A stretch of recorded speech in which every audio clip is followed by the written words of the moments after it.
You ever get the feeling that the political arguments we're all having just completely miss the point? That there's something deeper going on that no one's talking about? Well, today, we're diving into a theory that tries to cut right through all that noise. It suggests the real conflict isn't about what we believe, but about what we do for a living. So yeah, what is the real source of our political conflict? We see the symptoms everywhere, right? The constant arguing, the feeling that we're living in two different countries. But what's the actual root cause? Let's dig into one theory that has a pretty provocative and honestly a very unexpected answer. We all know these fault lines. I mean, they're impossible to ignore. Men versus women, old versus young, city versus country, college-educated versus non-college. They're the battle lines that seem to define everything in our politics. But what if the usual explanations for why these divides exist are missing the bigger picture? What if we've been looking in all the wrong places? What if the root of all these culture wars isn't cultural at all? What if it's economic? What if the real answer is hiding in plain sight, in the very nature of our jobs? And that brings us to the core idea we're exploring today, the producer versus extractor theory. It's a way of looking at our so-called culture war through a purely economic lens. So what does that actually mean? Well, the theory proposes that our society is fundamentally split into two massive economic groups. First, you've got the producers. These are the folks who create tangible value. Think farming, manufacturing, building things. And then you've got the extractors. These are the people who manage, regulate, and redistribute all the value that the producers create. Let's break that down. On one side, you have the producers, people in agriculture, skilled trades, logistics. The theory argues they're the ones who are primarily taxed and feel burdened by the system. On the other side, you've got the extractors, people in government, HR, compliance, media. The argument is that they are disproportionately employed by that very same system. So you end up with two distinct classes with completely different and often opposing economic interests. Okay, so that's the theory. But does it actually explain the real-world gaps we see every single day? Let's put it to the test. Let's apply this lens to gender, to age, and to geography. First up, gender. If you look at the jobs this theory calls producer sectors, we're talking construction, mining, the skilled trades, it is stark. They are overwhelmingly dominated by men. But now look at the flip side. The extractor jobs, in fields like social services, education, and HR, are disproportionately held by women. The theory argues this isn't some random coincidence. It's a structural feature of our modern economy. And this leads to a pretty powerful conclusion, which is summed up perfectly by this quote from the source material.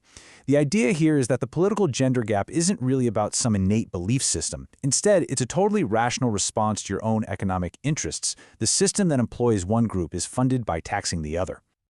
And the theory applies a really similar logic to the age gap. Think about it. Older generations actually remember an economy that was all about production, about building things.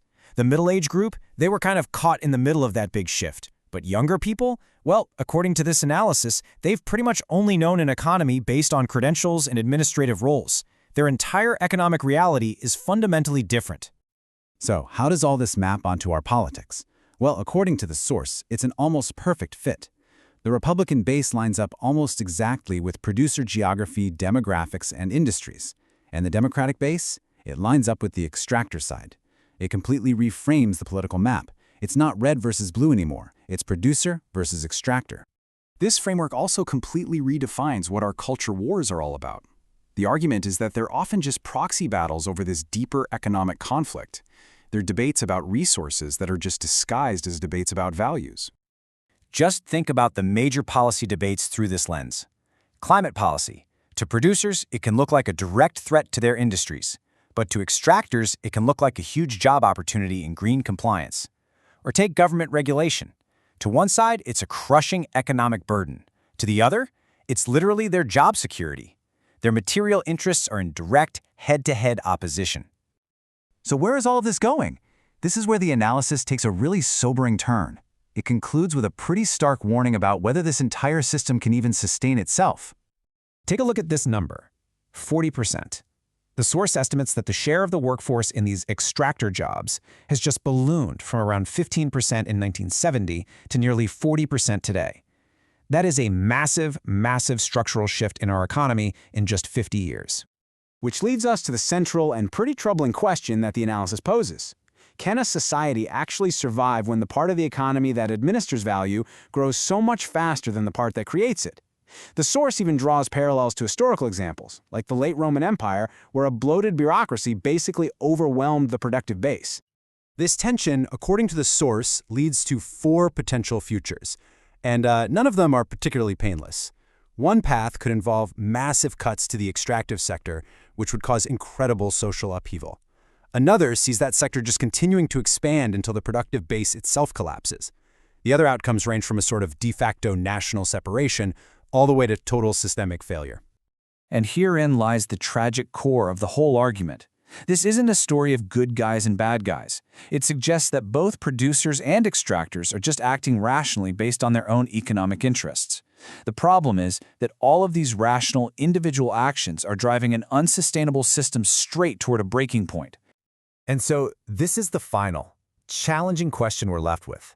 This theory suggests that our deepest divisions aren't really about culture or ideology, but about the cold, hard reality of how we all make a living, which forces us to ask, are our very own material interests putting us all on an unavoidable collision course?